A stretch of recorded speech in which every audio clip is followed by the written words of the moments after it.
half-sister.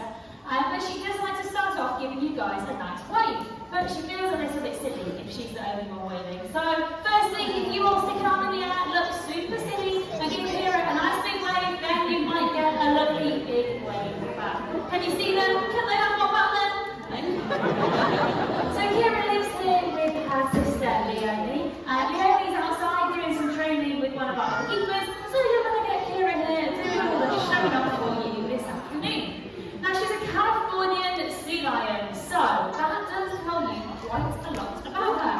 Firstly, it tells you she's a sea lion, not a seal, and hopefully we'll tell you a few ways in which you can tell them apart later on too.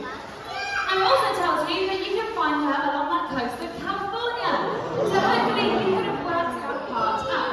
However, if you had said, hang on, I thought you could find a Californian sea lion anywhere between Canada and Mexico, you would be right in saying that too. They are very widespread. You can find them anywhere along that coast. And of course, they're so widespread, it means they're doing pretty well in the wild too.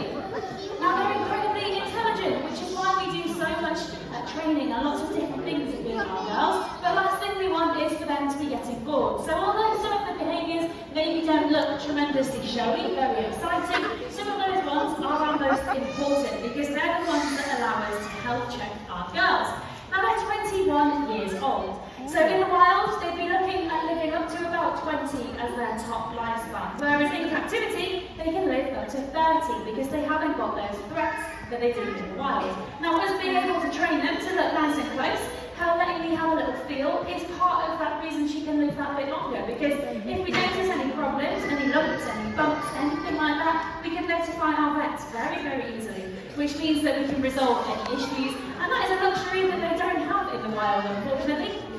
Now, other things they have to watch out for in the wild, they have to defend their territories. They don't want to be sharing those resources, that food, that shelter, with anyone else, so they might get into a few fights, they might get bullied that way. They also do have some predators. So sea lions are a predator in their own right, but they're not the largest beings in our oceans. So, Kira does have to watch out for the killer whale if she was in the wild, and also for another predator too. So she's giving you a big clue, and if you can guess what that predator could be, you can shout it out. A shark, yes. So, if Kira was in the wild, she would also have to be watching out for that great white shark and that tiger shark. Now, a lot of people are also quite scared of sharks, so if it helps put your mind at ease, more people are killed every single year by Christmas trees than are killed by sharks. So hopefully that helps you to feel a little bit more at ease. But if you're a Californian sea lion, you want to do exactly what Kira's just done. Get straight back onto dry land where there's no natural predators, so she is nice and safe. Now, talking about her being a predator, she is very well equipped to hunt for her food. Oh, sorry, that's a terrible throw. Just from talking about how much of a good predator you are. She is a great predator in the wild. She has these big gangly front flippers and they help her to swim around. So sea lions, all of their strength is in that upper body. They've got very, very strong chest and shoulder muscles. So that helps them to propel themselves through the water and they steer with their rear flippers. Whereas seals, if you wanted to know the difference, seals, they move like this. They swim heading on the fish and then they steer with their front flippers. So they move completely differently and feel completely differently too. Now Kira, if she really wanted to, can be topping out over 20 miles an hour. So very, very impressive. And they will do their behaviour like this. It's called free jumping or porpoising. So if she was being chased by one of those sharks, they're faster. They're going to outswim her speed-wise any day of the week. However, they're nowhere near as agile. You can see here, Kira can twist, she can turn, she's got a really long flexible neck and spine, which helps her catch that food because she can strike it out in any direction. And if she's being chased, she can do just this. She can duck and dive, confuse them, cause her pull herself out onto that dry land where she's nice and safe too.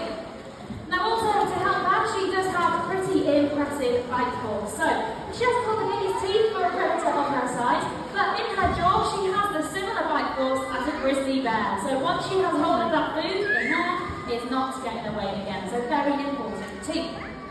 Now talking about how she can move on the land as well. So you'll notice here she can tuck that red flippers underneath her. We can move pretty quickly and almost as quickly as in the water. So they can definitely hold themselves up against any potential land predators like maybe dogs, foxes, anything like that whilst they're young. And as we said, that bite force she's got definitely keeps away anything that might cause her a little bit of trouble. Now, some of those other threats, unfortunately, her main threats in the wild are from people. Now, the reason we like to tell you about them isn't so you feel sorry for the sea lions, but it's because we can then improve our way of living so we can help. Now, one of those problems is plastic pollution. Kira is a sea lion. They are opportunistic feeders. So basically, if she thinks that it can fit in her mouth, she's going to try to eat it. So plastic puts up less of a fight. It's an easier meal, but obviously makes her pretty poorly too. So a gentle reminder of what we should be doing with our litter, not by just going, but instead keep hold of it like Kira does until you're somewhere where you can pop it into the bin. Recycle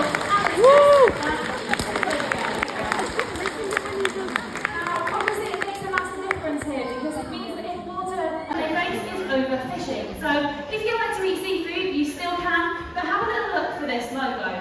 It's the MSC logo, it's very important, and it stands for Marine Stewardship Council. So what it means is if your seafood has this logo on it, then it's been sustainably sourced, ethically sourced, you haven't overfished an area or taken food away from other animals too. So very important, because overfishing is where us humans, we come in, take all the fish from an area for ourselves, and we don't think about those other animals. So look for that MSC logo if you like to do your shopping for fish, and it makes a big, big difference. Things with our animals. So our sea lions get fed at least 5 times a day, so they get trained at least 5 times a day too. Some of them, as I say, maybe not the most exciting, but the most important.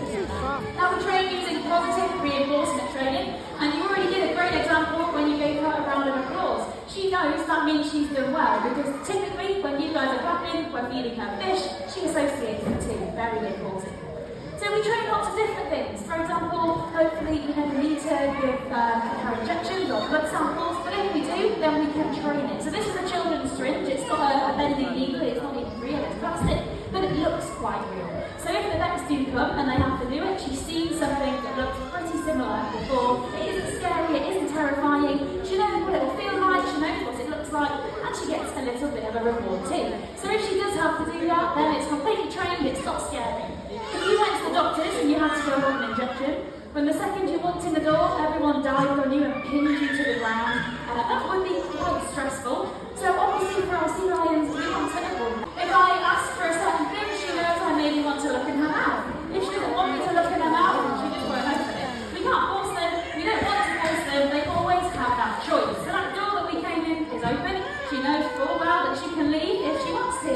But most of the time, not all the time, most of the time they do want to hang out and train. Sometimes they do just want a day off, and that's fine too. They still get all of their food, they still get all of their time with us, but if they just want to have a lazy day, then that's totally fine as well. So those medical behaviours, we can weigh our sea lions, we can look at all their body parts if we need to, and we're training those more complex things as well. So really think about with these guys, they have to learn to hold their breath. So when they're little, Mum will take them down to the edge, teach them to hold that breath, and to look at those sharks too. Now when we've established that they can do that, then they can start being a fully fledged sea lion. So they're going to use these front flippers to start going to hunt for that fish too. Now they have to hold their breath, they're a bit better at it than us. She can hold it for up to about 25 minutes if she really knows you just how amazing Californian sea lions particularly can be.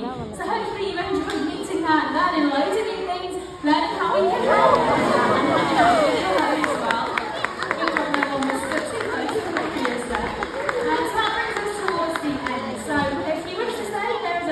Welcome to stay and watch, but if not, you're also welcome to head out, see the rest of our animals too, and catch the rest of our people talks. Otherwise, for myself and Kira, hopefully we'll see you again soon.